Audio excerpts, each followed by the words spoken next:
Well, hello everyone, and welcome back to the Great Ace Attorney Chronicles. We're still very early in the game's fifth case, well, the first game's fifth case, I should clarify, and quite some interesting developments happened last time. What was just supposed to be a simple visit to a pawn shop to retrieve a violin became very hostile. It seems that we ran into none other than Gina Lestrade on the right there, and when she tried to check out this coat that she had quote-unquote deposited here, because indeed the pawn shop is treated like a bank for most people, this other person, Eggert Benedict, butted in and was like, no, that coat is mine, and he's wearing it right now, in fact. And there's this weird music disc, and there's an altercation, and it's just so weird. But I do believe we're in the middle of getting both sides of the story here, so did we leave off on I think we need to speak to Eggert here. Yeah, he's very mad. Look at those piercing eyes. He's clearly in no mood to talk. We have to do something quickly before this mysterious gentleman leaves to fetch the police or something.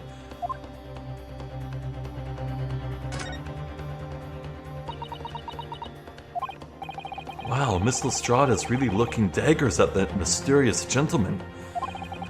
We need to do something to calm things down before she loses control and attacks him again. Well, how about you, Windibank? Mr. Windibank is clearly at a loss here. We have to do something about this before he reaches for that revolver of his. Yeah.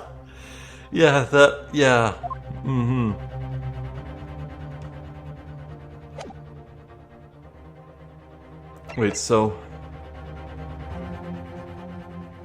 What am I supposed to be doing? Was I supposed to leave?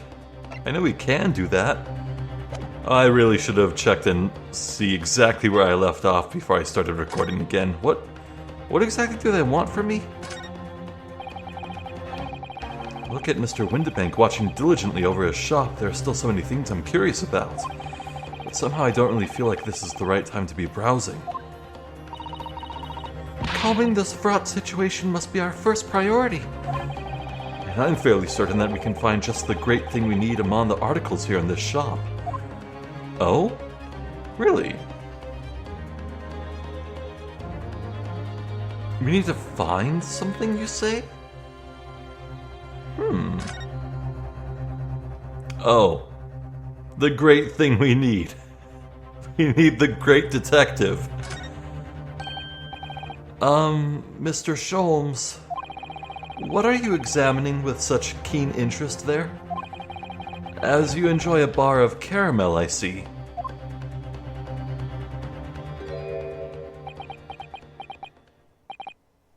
So, you found me at last, Mr. Naruhodo. What a drama queen. Sorry?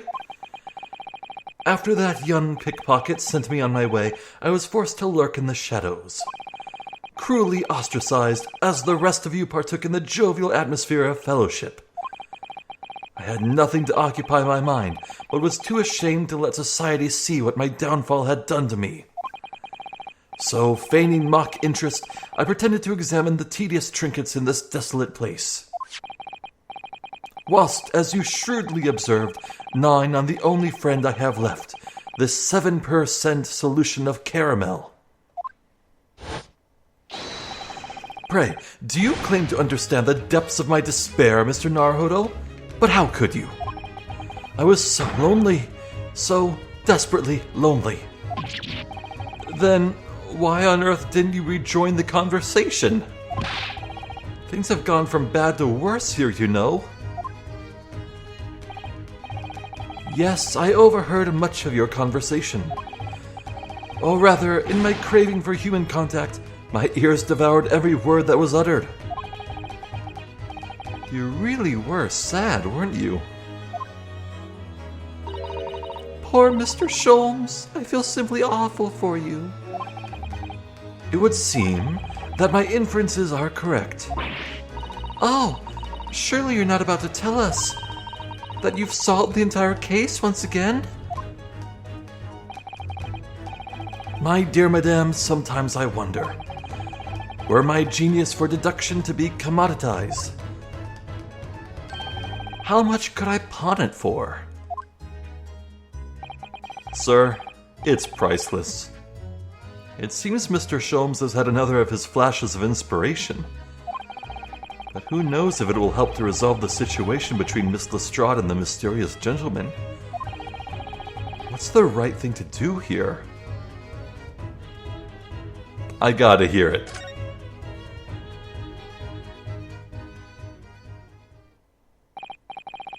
Well, Miss Lestrade, it would appear you find yourself in something of a predicament. Oh, where the blue blazes have you been, eh? Pardon? When a lady's in trouble, a true gent's supposed to be there to help. Straightway. Oh, no, not an hour later. I love that falling down animation. It's really funny. Harsh. And who, pray tell, are you? Mr. Eggert Benedict. You have, in my eyes, a veritably encyclopedic array of curiosities about your person. Nevertheless, there are two immovable conclusions I have drawn. I beg your pardon. The first is this. The true reason for your visit to this pawnbrokery today is something you have not yet revealed. And the second is this. A considerable crime is in contemplation, one you will orchestrate with intent to steal a vast sum of money. Well, Mr. Benedict, what say you to my deductions? How? Whoa. Okay. I think he just accidentally gave up the ghost. Well, no, gave up the game, that's it. He's turned as white as a hard-boiled egg. It would seem that once again, Mr. Sholmes has made a flawless deduction. Just who do you think you are, sir? Ah, yes, as I hoped. That is precisely the pained expression I was looking for.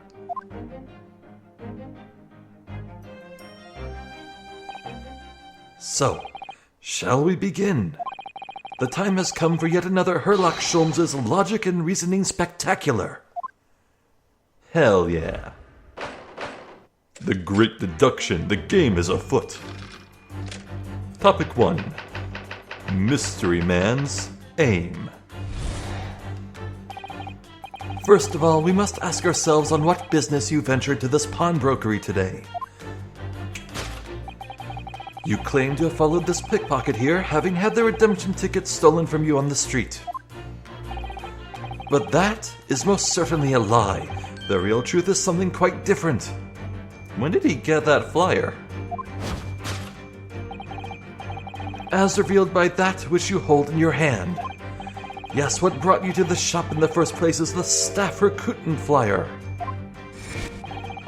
The piece of paper in your hand is a staff-wanted advertisement from this very shop. Yet even the most unobservant would soon realize that a man of your appearance has no need of such employ. In other words, there is some ulterior motive for your actions. Actually, I just realized there's initials on that cane of his. It's a very pretty cane, by the way. No, that's, that looks like AG. AG. That is most certainly not EB. Whose cane is that really? The cane, which you unwittingly clutch to your person, exhibits an incontrovertible contradiction. What utter rot! I've had this cane for years. The contradiction of which I speak is, of course, the missing ferrule. The what? The end of any walking cane would be terminated with a metal ferrule to protect the wooden tip. Huh. Okay, well. Today I learned the end of a cane, to protect it at the point in which it makes contact with the ground, is called a ferrule. Neat. I do know that the end of a shoelace is called an egglet. An egglet. It's neat. And yet detailed analysis shows the wooden tip of the stick to be utterly bare. I think that's obvious just from looking at it with your eyes. Therefore, there is only one conclusion. The rod that you hold in your hand, which appears to be a walking cane, is in fact no cane at all. You recoil, sir. Is something wrong?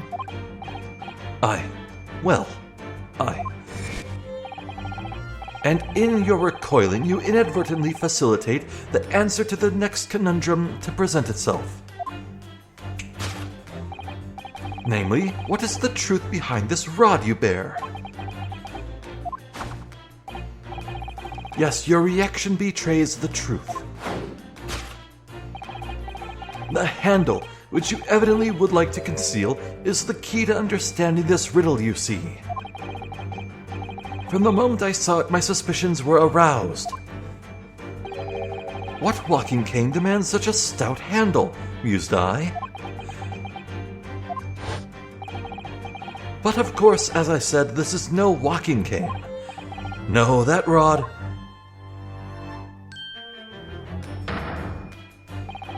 is the broken handle of a shovel. What? Are you insane? And now, having determined this undeniable truth, the conclusion is clear. Your true motive for coming here was to take employment at this establishment in order to excavate the ground beneath the premises. What a calculated crime you have conceived, sir. A wickedly calculated crime. Wow. To tunnel underneath the pawnbrokery. Wow. Topic 2. Great crime.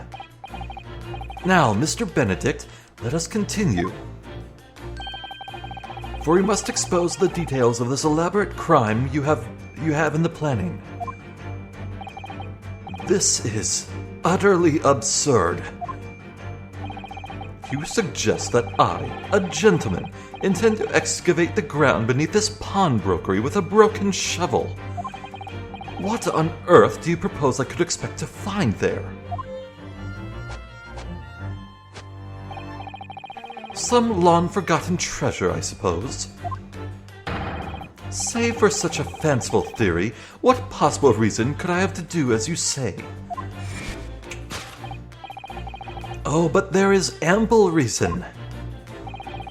As you are only too well aware, Mr. Benedict. Ah, and your furtive glance is more telling than I could have hoped. What? Let us consider what would motivate a man to infiltrate a shop such as this and covertly dig beneath its floor. The answer is revealed by the council notice on the counter to which your eyes were inadvertently drawn. This letter gives notice of public works to be carried out in the local area. And according to the enclosed plan of the upcoming sewerage works, beneath this shop runs a sewer that adjoins another, one that runs under the bank on the opposite side of the road. This madness has entered the sewers now, has it? By excavating the ground beneath our feet, you would gain access to the waterway that flows in very close proximity to the great vault of the financial institution opposite. What are you? In summary, sir, You devised a master plan to pull off an elaborate bank robbery by dint of the underground tunnels. Master plan? Which brings us at last to the final chapter of this lurid scheme. With what plunder did the thief hope to make off from the underground vault of the bank? Are you quite serious? Having consulted with Scotland Yard some days ago, I happen to know the answer. But naturally, the answer is no secret to you, is it, Mr. Benedict? I have no idea what you're talking about. Allow me to present a rather interesting piece of evidence. You see, this picture postcard tells us all we need to know. A postcard of the Great Exhibition. I'm afraid you've quite lost me. Currently in the final stages of preparation, the Great Exhibition will soon be underway. And the government has provided extra funds to complete its centerpiece, the Crystal Tower.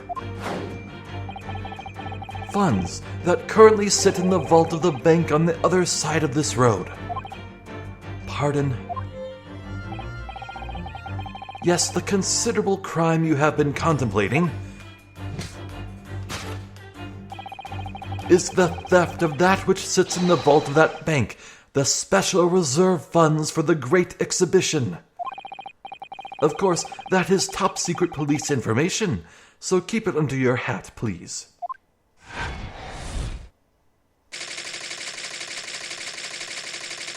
I am in awe of this man. Thus concludes Herlock Sholmes' great deduction of this pawnbroking puzzle. Oh, puzzles. Man, I have been craving more Layton for a long time. I miss doing the puzzles. They're so fun. Mr. Sholmes.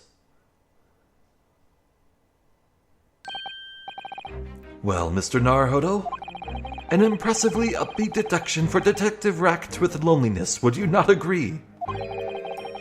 Was it true what you said about the bank over the road and what it has in its vault? Indeed, though few know of its existence, it is one of the government's most closely guarded secrets. Gregson told me in the strictest confidence. But you just announced it to everyone here, rather loudly in fact. And if it's such a big secret, how would Mr. Benedict have come to find out about it? There can be but one explanation for that. Clearly, it is because the man is a criminal. But what if he didn't know anything about the money in the vault? If he is a criminal, as you said, then buying a brand new shovel is sure to be the first thing he does now that you've revealed the secret. Oh. Or if he doesn't, maybe Mr. Windibank will. He already has plenty of shovels here after all. On my life, I assure you I'm not so unscrupulous. Is he getting pinker?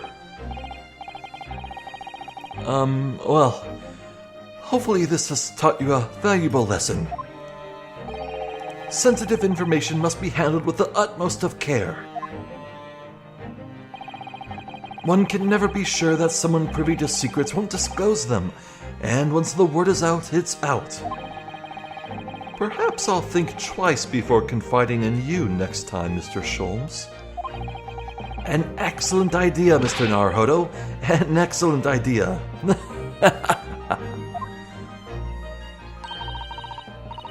Well then, Mr. Naruhodo, you know what to do, I'm sure.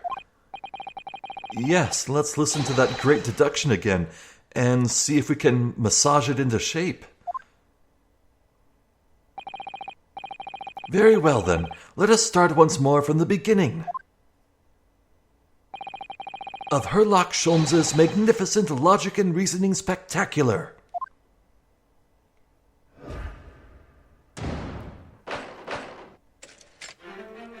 Hold it, Mr. Sholmes. Bring it on. First of all, we must ask ourselves on what business you ventured to this pawnbrokery today. You claim to have followed this pickpocket here, having had the redemption tickets stolen from you on the street. But that is most certainly a lie. The real truth is something quite different.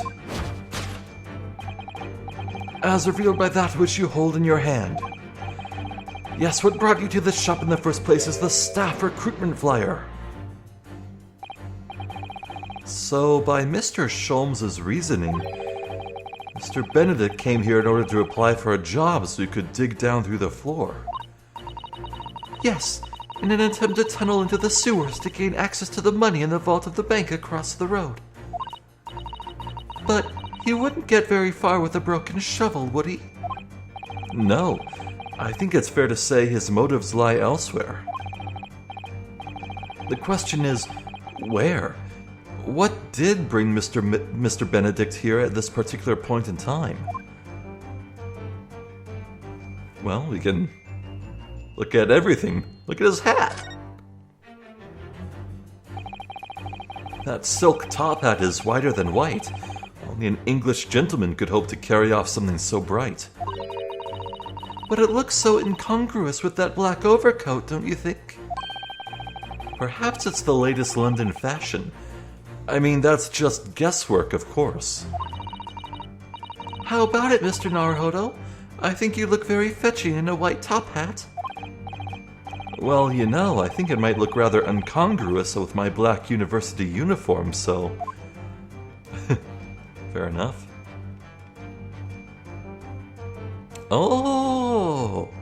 There's something scribbled on the back. Let's look at that last.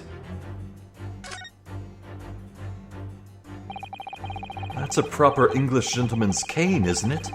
Look at the beautifully polished brass on the handle. Yes, but Mr. Sholmes is right. It's not the sort of handle you usually see on a cane. Perhaps it's the latest London fashion. I mean, that's just guesswork, of course. Perhaps you could adopt a cane, Mr. Naruhodo. It might rather suit you. I have a feeling it might argue with the sword around my waist.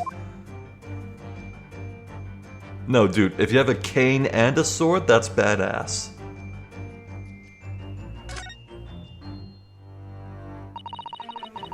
It certainly is a flyer for Mr. Windibank's shop.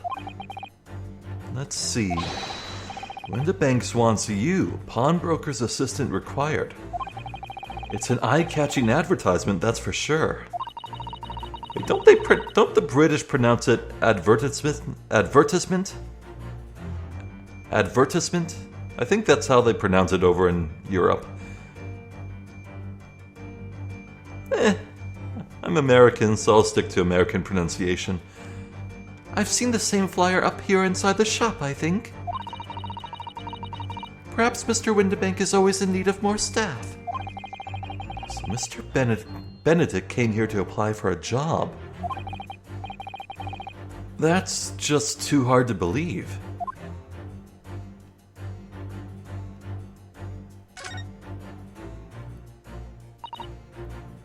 Oh, look at all that scribbled notes on the back of the flyer here. I don't believe it. What is it? Listen to what it says. Name, Gina Lestrade, height 5'2". Green cap, scruffy waistcoat, grubby white shirt, blue satchel, ragged.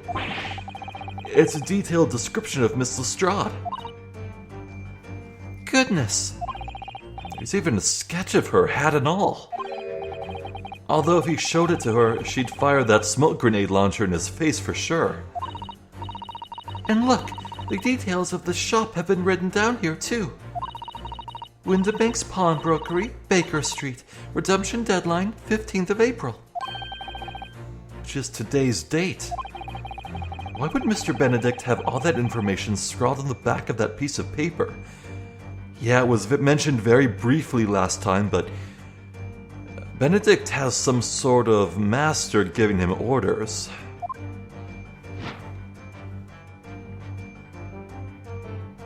Take that!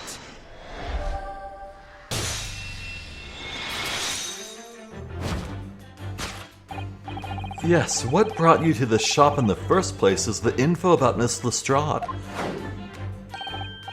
Quite so, my dear fellow. It would appear that the writing and sketch on the reverse of the flyer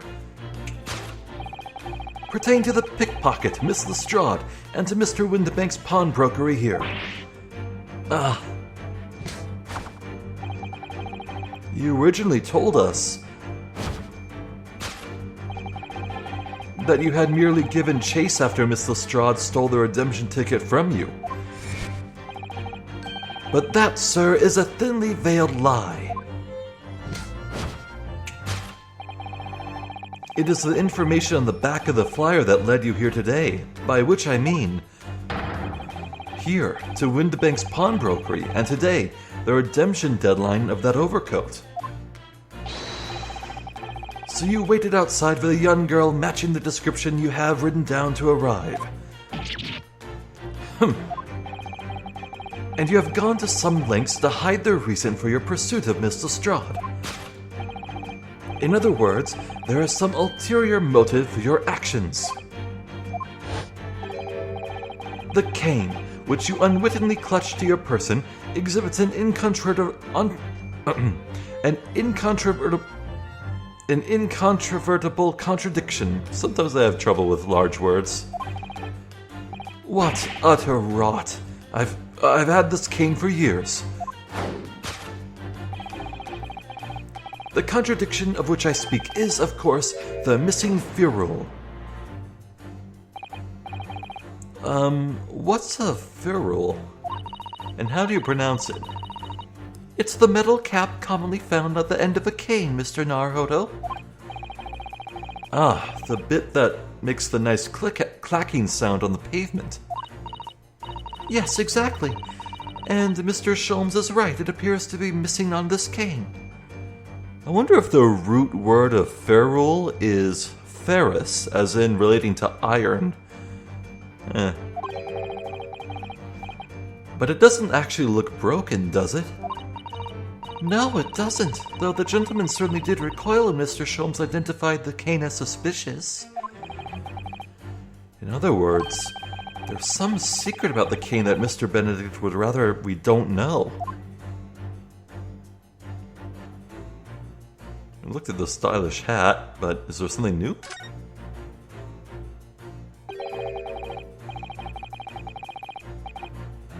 As stylish as it no doubt is, I don't think this white top hat suits the man, do you? No, not at all. The more I look at it, the more something strikes me as suspicious about it. I think perhaps it's not so much that it strikes you as suspicious, but rather that the hat is just striking. I suppose you're probably right. Perhaps the hat isn't what we're looking for.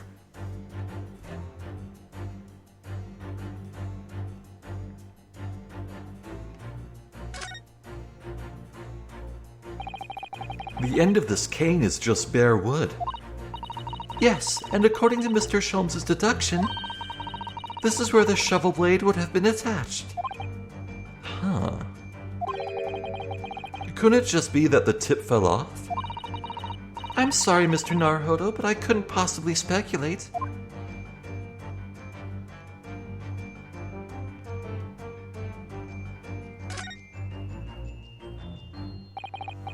Look here, Miss Susato. There are some letters on the handle. Ah, yes. Those must be initials, I think. In the West, it's customary for people to engrave their belongings with the first letters of their names. So Herlock Sholmes would be HS, you mean? That's right. And the initials on this cane, obviously... Oh. AG? Why does it feel as though that's not quite right? Take that!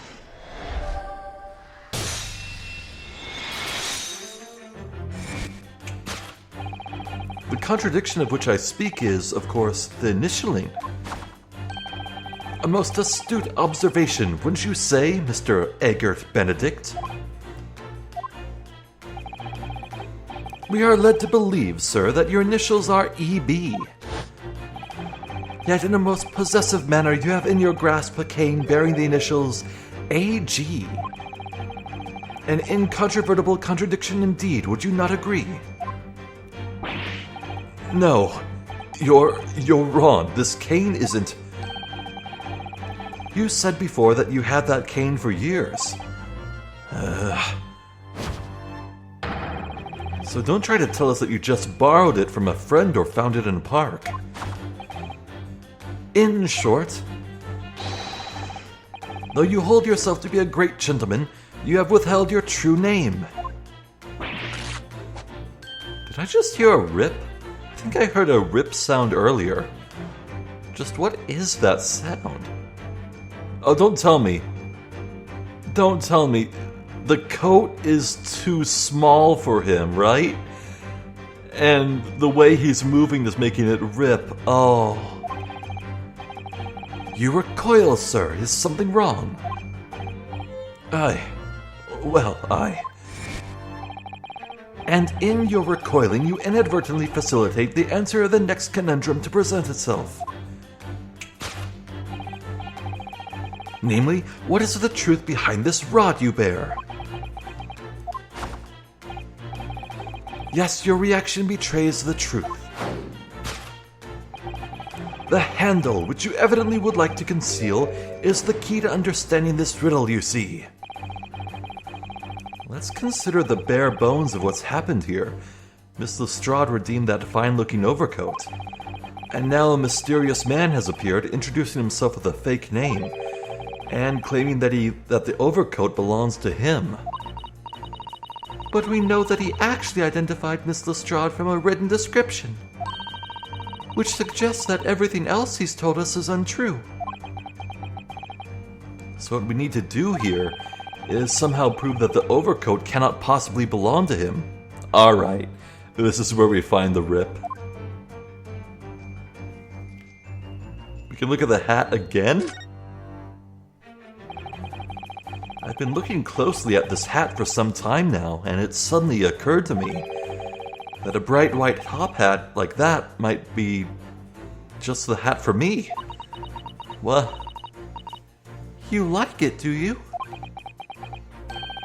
I think I do, don't I? Well, in that case, you could see if there isn't something similar among Mr. Windibank's forfeited items. After we've concluded our investigation, we must focus on the task in hand at the moment. Fair enough, fair enough. God, if he has a ridiculous hairstyle under here, I'm gonna laugh. What if he has like a form-fitting tower of hair under that hat? Like, if he removes it, it's just a huge tower of hair that's like perfectly hidden. Actually, come to think of it, there is a certain One Piece character who wears a top hat, a black one, and he actually does have form-fitting hair under it. It's just a huge tower sticking straight up. Oh, I love you, Dr. Hero Luke. You're a hero. Oh, there it is. What else can we look at, though? It is a rather strange handle for sure. Yes, certainly unusual for a gentleman's cane. You expect to see such a cane being twirled charmingly by its owner as he skips merrily down the street. You do? Something has just occurred to me. We have a shovel back in our office, don't we? Yes, you're right, and its handle is exactly the same shape as this cane's. Here we go. Now I'm starting to wonder if it's not actually a cane at all, but a spade. Mr. Sholmes's deductions are curiously compelling, aren't they?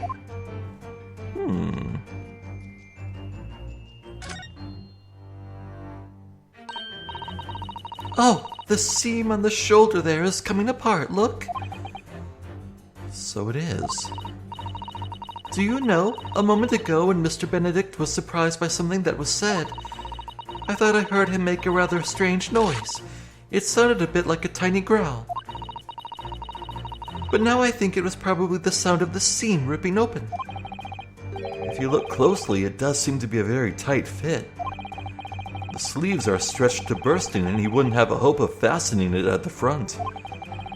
If you were to run around in it, I'm sure the whole thing would fall apart. Huh. That I'd like to see. Sorry? So how can we make Mr. Benedict run around? She's really giving this some thought. Take that!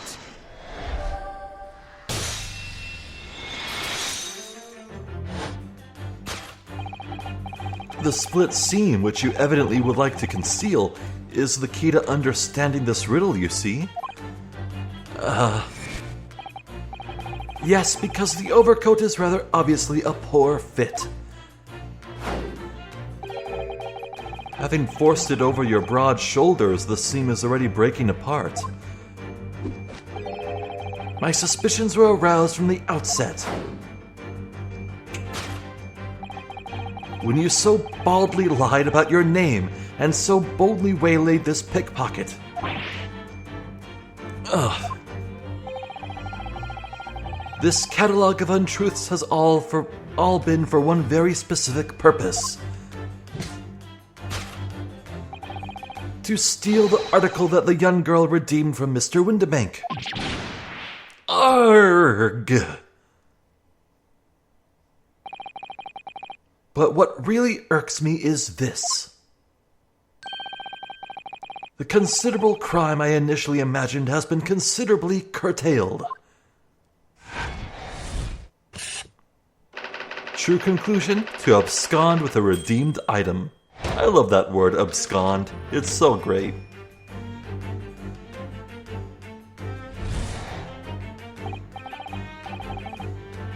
And I will readily admit that I learned about the word abscond from Homestuck. I love Homestuck. It was a good time, man. It was good times.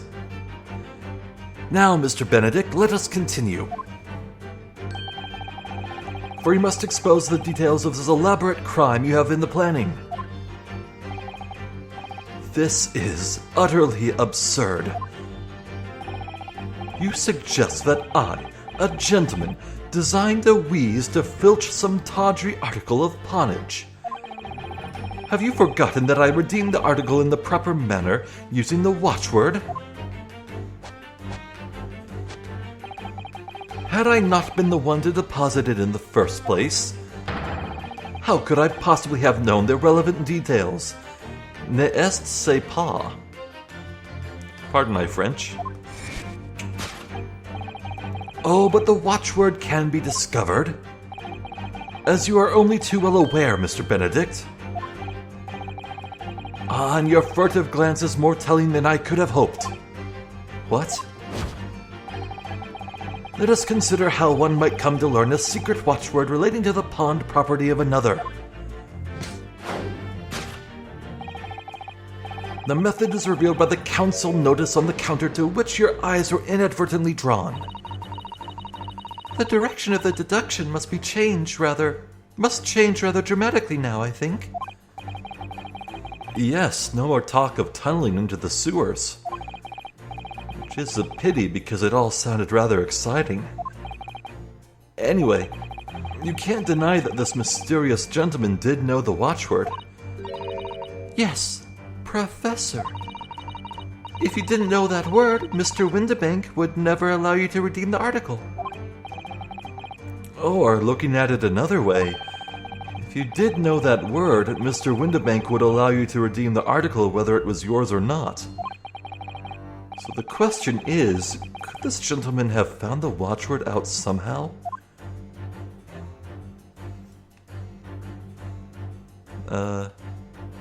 Clearly he looked at the photograph of the dog. Look at that cute little doggy. It looks like a very old mutt. Oh, I want to pat its head.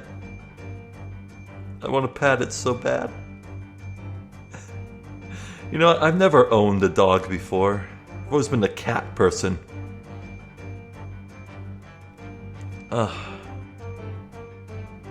Yeah, I've owned a few cats in my life. When I was born, my parents had a cat named Mavis. A little gray tabby. Very sweet, so I hear. Oh, I only have the foggiest memories of her, though. Then in my childhood, we had a orange tabby named Milo, and a black and white cat named Whiskers. I named both of them. I think I named Milo after Homeward Bound? No, it was Milo and Otis. Yeah, there was a film starring an orange tabby and a pug. Milo and Otis, respectively.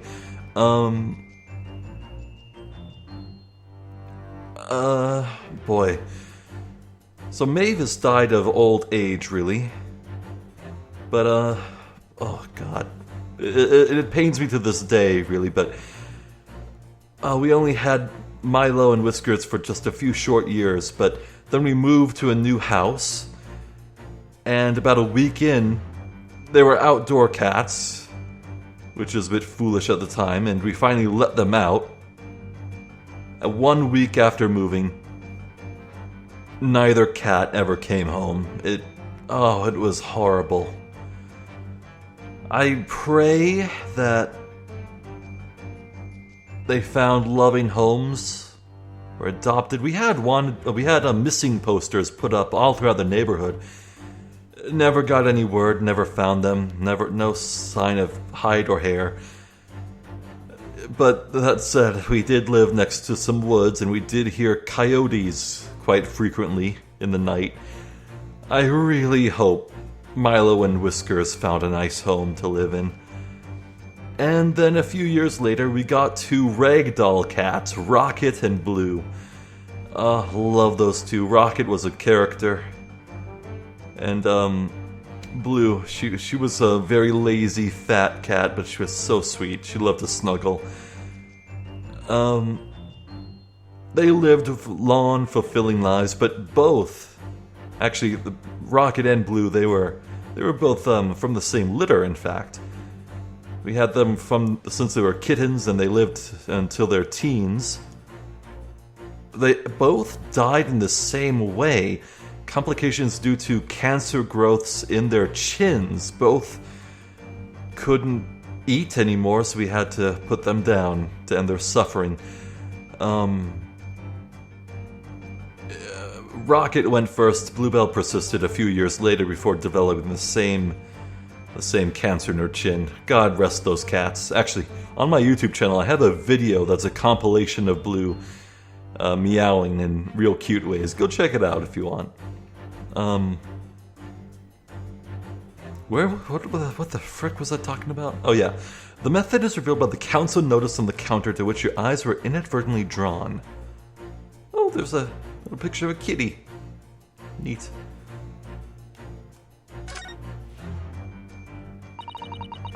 Baker Street Works is the title. Yes, and it does mention sewerage works, as Mr. Sholmes said. Oh, and specifically mentions that tonight's sale at the confectionery shop on the corner won't be affected. Case solving first, confectionery later, Mr. Naruhodo. Ugh, curse my overly expressive face. The old lamp? This looks to be quite an old lamp. But it's obviously been well looked after, and there's oil in it too. In other words, it's still in use. Yes, it would appear so. But as for how it could be related to Mr. Benedict knowing the watchword for the ponded article, I have no idea. That makes two of us. How about the revolver? This is Mr. Windibank's gun. Yes, loaded with only one bullet, he said. It would appear that being a pawnbroker is a very life-or-death profession. That might just be this particular establishment. Hold on, I want to look at that again. I'd like to point out that the fact that there's just one bullet loaded is absolutely true. You can see the one singular bullet. Well, I can. On YouTube, you might have some serious trouble, but I see the little hint of brown, the brassy color of a bullet loaded right in the right slot, so that's neat. Well done, Capcom employee who modeled that gun. Well done. Very detail-oriented. It's clearly this notelet. Look at this, Miss Susato. Ah, it appears to be a memo that Mr. Windibank has scribbled to himself. Let's see, what does it say? Oh, Professor.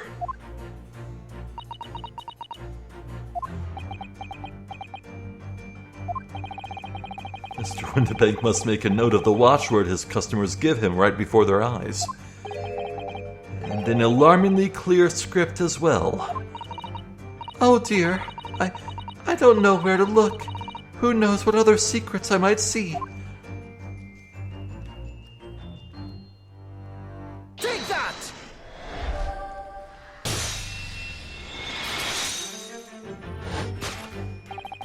The method is revealed by the notelet on the counter to which your eyes were inadvertently drawn. Yes, the broker here follows the same procedure whenever a customer comes to redeem an article. He asks the customer for the watchword and notes down the response uttered on a notelet he has to hand. Speaking of watchwords, I have a confession to make. When I was a very small child, I formulated a watchword in my head expressly for the purpose of the case that I should ever encounter myself from the future or an alternate dimension me. I never told a soul. In fact, I've never even spoken about this very concept before. But even to this day, I remember my own personal watchword to confirm that some doppelganger of mine is not a fraud. If my doppelganger ever speaks my watchword aloud to me, I'll be like, holy shit, you're real. I have contingency plans, man. And, oh, what the hell. I could be coy and be like, no, I'm not gonna end my decades-long tradition. No, I'll just tell you, my watchword's hamburger. I actually kind of feel a regret for saying that. Oh, I got it. I'll just make a new watchword. And got it. Okay. New watchword get. Anyway. Then he consults his ledger and confirms whether or not the watchword matches that of the article in question. I would expect nothing less of a diligent pawnbroker. But his diligence clearly has its disadvantages. What are you talking about? It is increasingly apparent that you were present in this shop before your accusation against Miss Lestrade. In all likelihood, you followed her inside and then observed her talking to Mr. Windibank. When the diligent broker made a note of the watchword, as is his common practice, you observed him writing the word professor on the notelet beside the ledger.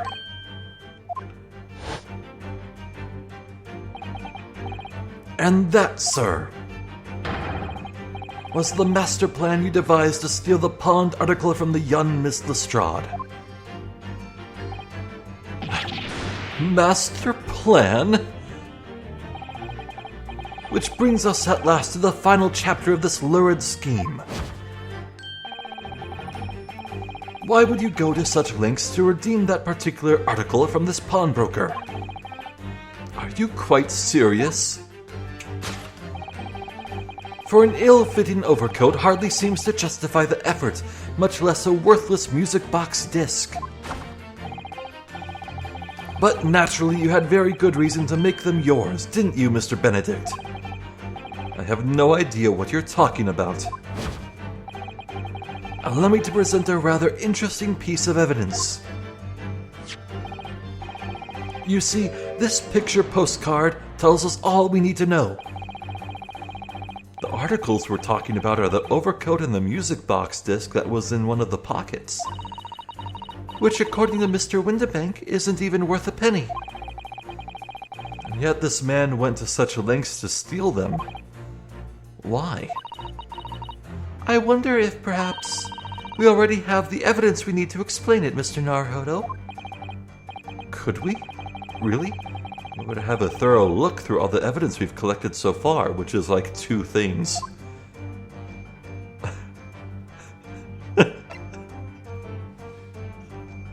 Not even, just 1 thing. Why even bother letting me make a choice here? Come on, there's no choice. Take that! Wait, what? Wait, what? Wait, what? What spectacularly contrived logic led you to this mindless conclusion? Oh, well, it's supposed to be a logic and reasoning spectacular, so I thought I'd contribute to the show. This is my show, Mr. Naruhodo. Kindly perform any peculiar experiments on your own stage. Sorry. Well, at least now I know what that looks like. This man has used some fairly high-handed measures to try to get his hands on the overcoat and the disc. He certainly doesn't want either for their monetary value, though. Still, they must be of value somehow, to someone. This is the last piece of this puzzle. I'd better have another look through the evidence and see if there are any clues hiding.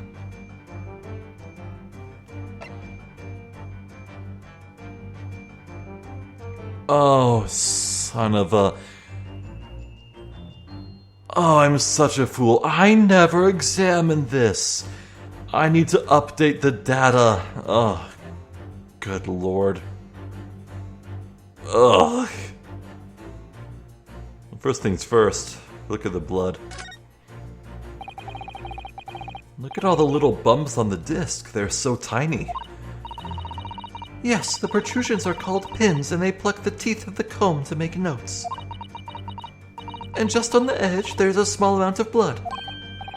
Yes, the blood of the mysterious Mr. Egbert Benedict. When Miss Lestrade tried to grab the disc from him, the pin scratched his fingers, so it seems. Like when you're grating some daikon radish and accidentally catch your finger. Ouch, just thinking about it hurts. It puts me off eating radish. I've never had a daikon radish. I know what it looks like. They're very long compared to other radishes. For McGilded? Yeah! Do you remember my bonkers theory from last time? That this music disc was the key to operating some device related to McGilded's fortune? I think I might have been on the money. Oh, there's a little scrap of paper stuck onto the reverse side of the disc, look. And a scribbled word or 2. Looks like somebody's name. For McGilded. McGilded? It couldn't be. But it is, Mr. Naruhodo. A name I shall never forget for as long as I live. But why? Why is his name on this? Aha! Let's try this again, shall we? Take that!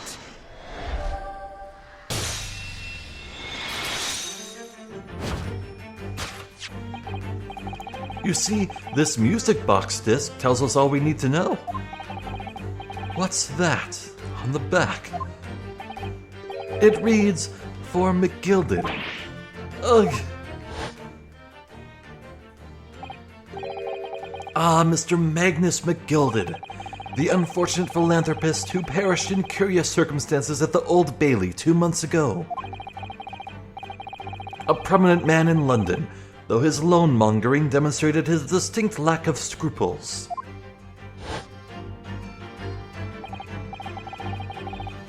So, you're an associate of his, are you? Or perhaps a subordinate?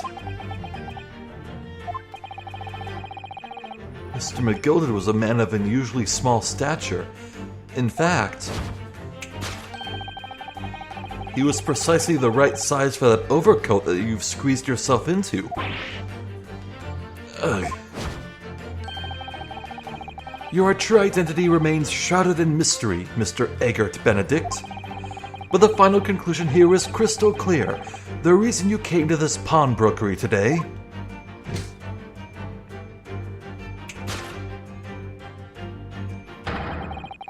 was to retrieve an article left behind by the late Magnus McGilded.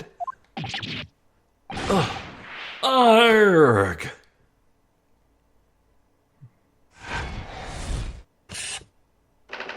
Conclusion: to acquire an item deposited by Mr. McGilded. Now what's really interesting here, I think McGilded deposited that coat on the day of the trial. That is interesting. Well, well, Mr. Magnus McGilded. Not a name I expected to hear in these circumstances.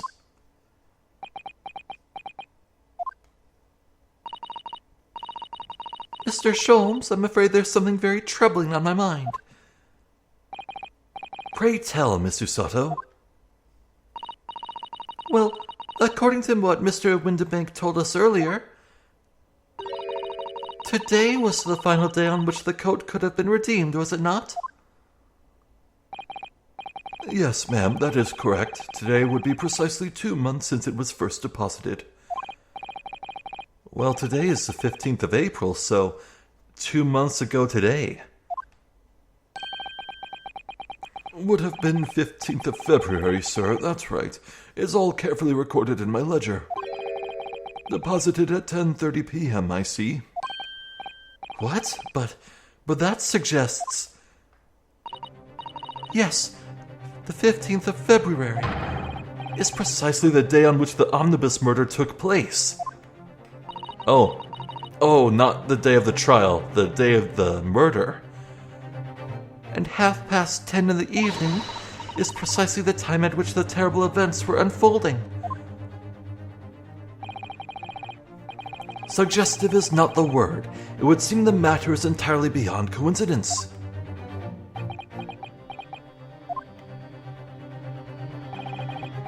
You are, of course, at liberty to make whatever outlandish deductions you choose, however.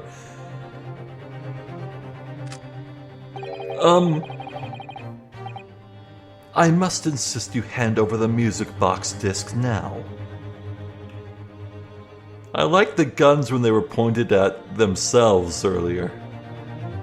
Go back.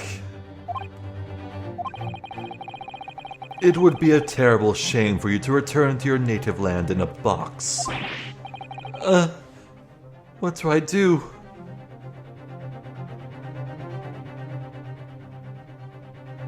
I mean, what's his plan? Shoot? Okay.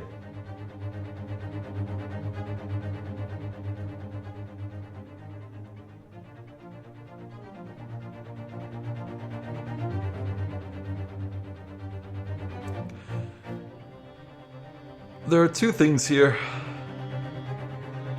Okay, 3 things here. I'm gonna say absolutely not. Here are the 3 reasons why. 1. I think he's bluffing. His gun does not look loaded. If it is loaded, there's just one singular bullet in it.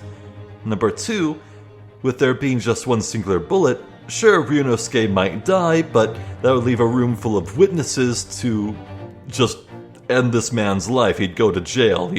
So many witnesses. He knows the risk. He knows the play. He's bluffing. 3, if he's not bluffing, I'm about to get a really funny and interesting game over. Do it for the content. are some things a man must protect at all costs. This may well be one of those things. And again, it may not. Hold it! Mr. Windibank!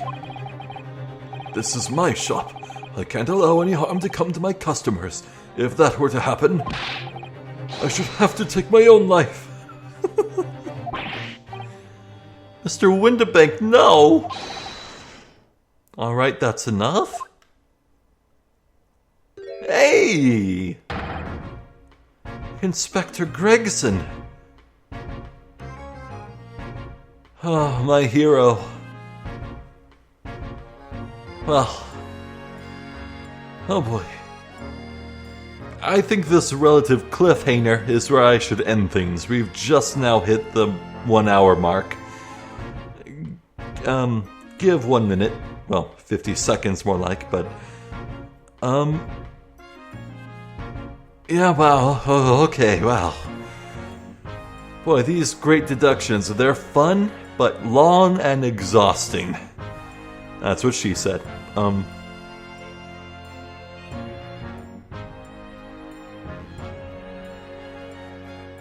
Interesting stuff going on. So, Eggert Benedict is a fake name, huh?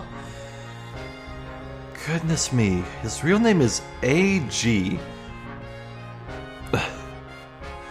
Okay, look, what egg dish pun could I think of?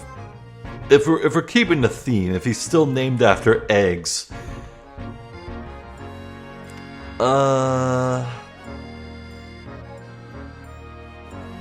Over easy? Hard boiled? Omelette du fromage? Sunny side up? Fried?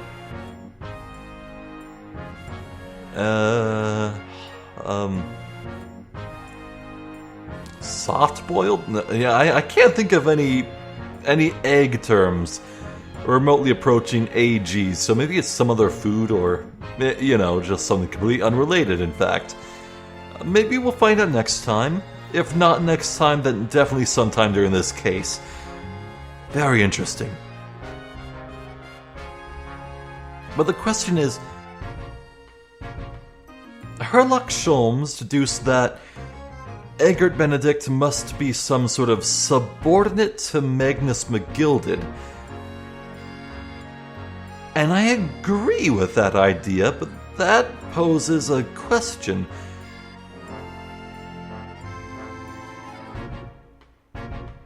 There are only two scenarios here. One, McGilded's actually still alive. Which I could see happening. After all, we didn't see the body. Anything could have happened, you know? Anything could have happened. Who knows, you know? Two, Benedict is following orders posthumously, made well before any of this happened, which I could see also happening. After all, this coat was deposited in the first place on the very day of the incident, the murder in the carriage. And since it was like 2 days after where the trial took place, that's a lot of time for Magnus McGilded to issue some plan, some order to his subordinates. I could absolutely see that being the case. Or there's a third possibility, really. There's some new person who is Benedict's master, and this new person has a keen interest in McGilded's legacy, or at the very least this whatever it is that this musical disc will unlock.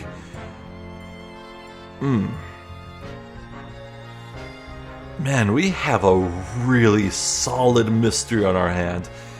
And we haven't even gotten to the trial yet. Oh, this is interesting. And I'm here for it. I am really feeling this deep, interconnected conspiracy here, and I can't wait to unravel it. Hopefully we'll get closer to the truth next time. So until then, I'm Zephyr the Jester. This has been the Great Ace Attorney Chronicles. Thank you for watching. Hopefully I'll catch you next time. So until then, please take care.